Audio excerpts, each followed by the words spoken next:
there's got to be someone over at Creatures who absolutely loves Gardevoir, because we have another cracked card coming. Shut up and take my money. What's good, YouTube? Welcome back to the channel.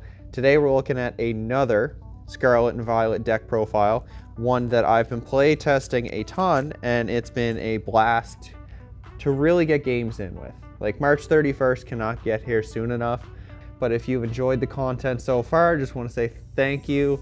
You guys have been great. Be sure to drop a like, leave a comment, and if you're not already, sub to the channel. It supports me, it helps everything go. So with that said, let's dive right in. So we are playing 4 copies of ԹX. Take your pick. I went with Astral Radiance, not really particular. It does 10 and switches it with one of your benched Pokemon. So it's 70 hit points, which is the reason why I picked it. There's several others in format you can pick by all means, but this is where the deck starts to get silly and, you know, enjoyable. 4 of the Silver Tempest Kirlia. It has the ability Refinement, so you must discard a card from your hand in order to use this ability. Draw 2 cards. So it's Trade, it's Make Do, it's Gardevoir ĽX, it's Sword and Shield Cinccino, it's Brilliant Stars Liepard. There's probably cards much older than I've been playing the game that have had this ability. That's very, very, very good. Like, you'll see a lot of this, and it doesn't just end there. Kirlia's a level ball searchable Pokemon, so it's got a lot to like. You haven't even gotten into the face of the deck yet. We are playing 3 copies of Gardevoir ĽX. So this is just a silly Pokemon. So it's a 310 hit point stage 2 Pokemon. We're finally back in those sweet spot days. We're back in the GX days. Psychic Embrace, the ability on it though, which is what's got everybody hyped. This is why it's probably the most hyped card coming out of Scarlet and Violet. As often as you like, you may attach a Psychic Energy from your discard pile to your Psychic Pokemon. If you do, put 2 damage counters on that Pokemon. You can't use this ability if a Pokemon were to be knocked out by said 2 damage counters. That's not bad. We'll never complain about Psychic Energy Acceleration again. We've got Gardevoir to accelerate. We've got Kirlia to put them there. The cards go hand in hand. Like, oh my goodness. Pokemon has really done it now. Like, Gardevoir is going to be such a fun deck. Recommend it to your friends. Play it for yourself. Gardevoir is 2023. And what does it do? 190 for free, and it heals all special conditions. Well, that's fine and dandy, but whatever. They had to balance it somehow, right? All right, so now that we've seen the base engine, we are playing 1 copy of the Chilling Reign Gardevoir. So this one was actually a card I wanted to cover in my first ever YouTube video I had to scrap. So it kind of means a lot, and I'm glad I actually get a chance to play it in a deck, you know, well after it's been released. So Shining Arcana. Once during your turn, look at the top 2 cards of your deck, attach any number of basic energy cards, they're not limited to Psychic, so you can get a little clever, and attach them to your Pokemon in any way you like. Put the other cards into your hand. Best case, it's 2 energy on the board. Worst case, it's draw 2 cards. Like, what's not to like? You go Kirlia, discard, draw 2 cards. Evolve, Gardevoir, draw 2 more cards. Like, you're gonna be drawing a lot of cards. You're gonna have a fat hand with this deck. And what does the attack do? So, Brainwave does 60 damage and 30 more for each Psychic Energy on this Pokemon. So you can cap out at, what is it, 60, you get 6 energy on it. So 240 roughly with the Psychic Embrace ability. That's not bad on a 1 prizer. There's not many that can do 240 like that. So you can knock out non-evolved Vs, you can knock out basic EXs. I get pretty freaking close to knocking out stage 1 EXs with a 1 prize Pokemon. And just put in the Gardevoir, the Gallade, the Kirlias. You're looking at a very popular engine you're gonna see in a lot of decks in 2023. But what does the Gallade do? Buddy Cat lets you search your deck for a supporter and put it in your hand once per turn. The attack's not relevant, there's better ways to attack, but an on-command supporter search. Don't we play a 2 prizer for that? Nah, you play Gallade, fits right in with this deck. Evolve it off of Kirlia, you can cheat it up off of Ralts. Gallade, Gardevoir, Kirlia, that's an engine right there. Just keep that in mind. This is going to be a very popular thing to see. So yeah, like, let's just keep the ball rolling, because I could talk about these cards here all day. I'm having so much fun with them. 2 copies of Zacian V. So it's here because it's a V Pokemon. We'll get into that later. but its Roar the Sword ability lets you end your turn and search for a psychic energy and put it on one of your Pokemon. It does end your turn, but that's what it's there for. It also has the same attack as Gardevoir, but rather than capping out at a 240 damage, you can put 10 energy on it and hit for 360. So it's a one-hit KO machine on anything in the game, which is why it's there twice, because it's a two-prizer, it's an alternative option. We can trade between Gardevoirs, Little Glades, Zacians, depends on what you need, right? Like, you don't have to put Gardevoir EX in harm's way if you don't want to, which is really nice about this deck. And then we play one copy of the Celebrations Mew. Mysterious Tail, look at the top 6 cards of your deck. If you find an item card there, put it into your hand. We're a very setup-focused deck, and I figure putting Mew in the active and being able to Psychic Embrace on it essentially lets it move around for free, so you're not too worried about it. Or even if you have to manually attach to it, you can always move the energy back with Psychic Embrace. So it's kind of like a free retreater back in the days of like Stellar Wish ཌX and, you know, plays in other decks. Like, it's just a good card to have as a one-of to help you push a little harder in this deck. So our very dedicated ball search, very specific. We're playing 4 copies of Ultra Ball. Discard 2 cards from your hand, search for any Pokemon, put it into your hand. Realistically, it'll grab anything, but ideally you want to be grabbing your stage 2s off it. That's where you'll get your most value off of it. But if you're in a pinch, by all means, redirect and just grab a basic. You need your Raltses. You need your 2 to 3 Raltses in play. You need to keep your Curlias on stage 2. That's what you need. But Ultra Ball will grab everything. But let's say you don't want to grab a Curlia with your Ultra Ball. We play 4 Level Ball. It grabs our Raltses, Curlias, and Mews. Very, very useful card. So it grabs a Pokemon with 90 hit points or less and puts it into our hand. So it's not a basic, it's not just stage 1. It grabs 9 things in the deck, so it's pretty freaking good. But Psychic also has some ridiculous support in the form of Fog Crystal, which came in the Mew VMAX battle deck. So search your deck for a Psychic Energy card or basic Psychic Pokemon and put it into your hand. Then shuffle your deck. So ideally, we have Fog Crystals for our Raltses or our Psychics. And I'm pitching this over, say, Battle VIP Pass, because normally, yes, VIP will get you 2 Pokemon over the 1. But in the 2nd, 3rd, and 4th turns of the game, VIP Pass is a dead card.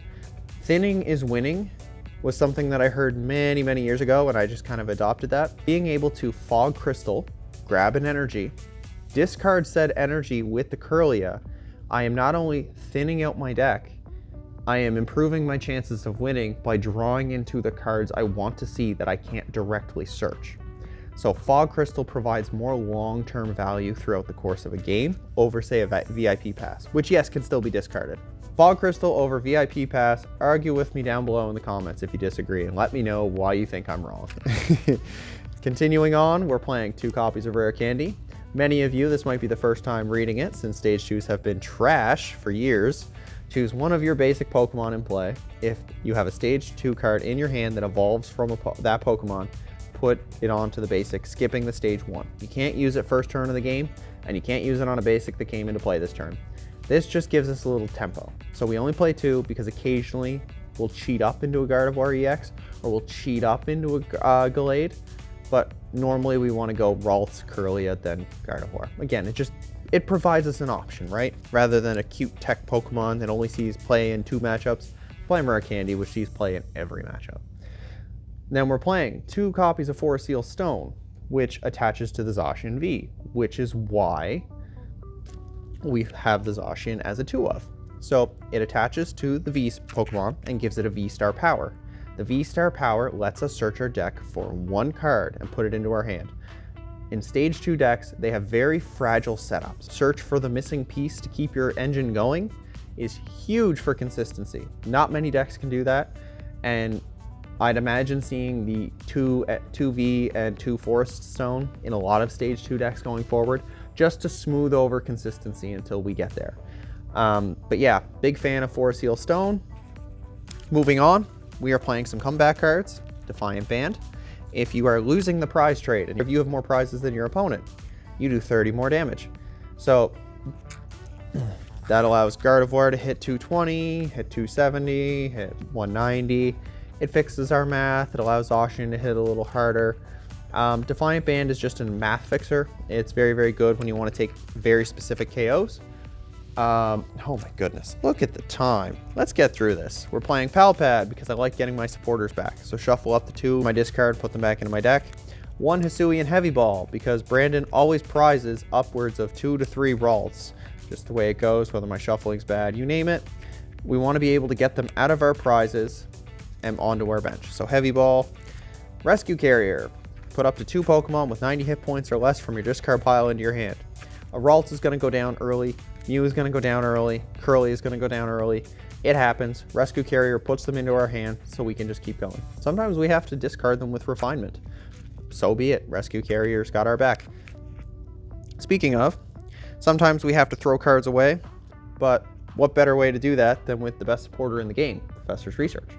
Discard your hand, draw 7. This is the Sada edition. I'm a Team Scarlet, so, you know, I'm going to run with her every once in a while. Probably my preferred artwork. So we're playing 4 of, it's the best one, no arguments. 2 copies of Judge. Occasionally you will have a very large hand, or you want to disrupt your opponent's hand, and you need to put cards back in the deck. With all the refinements, with all the Shining Arcanas, with the Buddy Catch, you should have no problem refilling your hand, and it also messes with your opponent. So if they show you a card and you don't have the disruption, you're just kind of like, oh no, I can't do anything. 2 copies of Judge is nice, and with Pal Pad they could be 4. 2 copies of the second best supporter in the game, Boss's Orders. Switch one of your opponent's bench Pokemon with their active. We're playing 2 over 3 because we have the Pal Pad, and we realistically only need 1 or 2 because they're going to put their big attacker in harm's way to deal with our Pokemon. So they put it up, we knock it out, we chase the small things they try to hide. But yeah, that's pretty much it. And then we've got 1 copy of Clara. Again, this is a personal choice. If you don't like it, by all means change it, tell me what you put in its place. Put up to 2 Pokemon from your discard pile into your hand and 2 basic energy cards from your discard pile into your hand. They're both optional effects, so you can choose one, the other, or both. It's recovery. We're losing Ordinary Rod. We do not have Super Rod or whatever card they're going to give us. Clara, Rescue Carrier, and Pal Pad are my means of recovery in this deck, and you will most likely want some of them back instance that you have to play Research. So yes, we're going to play them. And we play 3 stadiums because we cannot afford to be path locked in this deck because we need Psychic Embrace. We're playing 2 Beach Court, so it reduces our basic Pokemon's retreat cost by 1. So Mew and Ralts move for free, Zacian moves for 1, nice. And 1 copy of Old Cemetery. I didn't know what else to put here, so I opted for this, and worst case, it puts damage on your opponent's Pokemon. Whenever any player attaches energy to a non-psychic Pokemon, put 2 damage on that. That's not applicable to us, but it might be applicable to our opponent. So Old Cemetery could fix math for us, or at least make things easier to knock out. And last, we have the energy cards. I am playing 11. The reason is 10 energy on a Zacian V gives us the knockout on anything in the game. 10 energy is 360. That's not including Defiant Band. So let's say 9 plus Defiant Band is 360. Knocks out everything. Again, something might get stuck with energy. We don't want to get energy screwed. So we want just enough and to be able to throw them out. And so my closing thoughts, I've talked a lot. We did try Mewtwo V Union. It was very clunky and not needed. However, you could easily tailor this list to include it if you want it. I totally get that. We just kind of wanted to streamline everything, be consistent. It's a stage 2, it's a skeleton, it's a building point. I looked at Bayonet, but again, throwing in another evolution line on top of a stage 2 deck never really ends well unless they blend in terms of synergy wise. I've seen Japanese lists. Oh my god, there's some techie attackers you can throw in here too. I've seen some Shadow Rider lists where they just incorporate a 2/2 line, or they put something in to give you a max Geist, and then you just load up and attack with your big 3 prizer they can't knock out. Again, you can up your energy counts, you can cut back on these, you can cut any of these. I am open to your suggestions. This is what I've been playing with. This is what's coming over to the bracket as deck number 3. So keep an eye out for that as we cover the rest of the bracket, and then we get into some fun games. So until next time, guys, take care and thanks for watching.